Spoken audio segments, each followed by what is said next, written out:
இன்றைய தினமலர் செய்தியில் அதிர்ச்சி. அரசு ஊழியர்கள் போலீசார் தபால் ஓட்டு போட ஆர்வம் காட்டவில்லை. இதனால் தலைநகர் சென்னையில் 20,000க்கு மேற்பட்டோர் தபால் ஓட்டு போடாதது தெரிய வந்துள்ளது. ஒருவேளை இப்படி இருக்குமோ? தபால் ஓட்டு சுதந்திரமாக போட முடியவில்லை. யாருக்கு ஓட்டு போட்டார்கள் என்பதை அலுவலர்கள் காட்டி கொடுத்துவிட்டால் வேலைக்கு பிரச்சனை வரும் என்ற பயத்தால் தபால் ஓட்டு போடவில்லையா? தேர்தல் முடிவுக்கு பின் வேட்பாளர் சொத்து விவரம் சரிபார்ப்பு தொடரும்.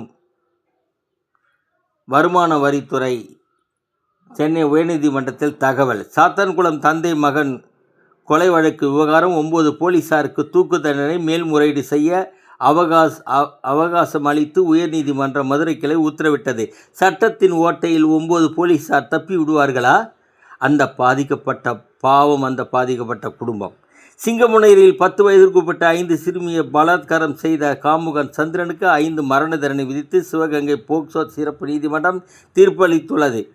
சேலம் மாவட்டம் ஓமலூர் அருகே கள்ளக்காதல். அவரது மகன் சேர்த்து வெட்டி கொலை. போலீஸுக்கு பயந்து கள்ளக்காதலன் தற்கொலை. புதுச்சேரியில் டிஜிட்டல் அரெஸ்ட் என கூறி மூதாட்டியிடம் 1 கோடி ரூபாய் மோசடி செய்யப்பட்டுள்ளது. சைபர் கிரைம் போலீசார் வழக்கு பதிவு செய்து விசாரணை.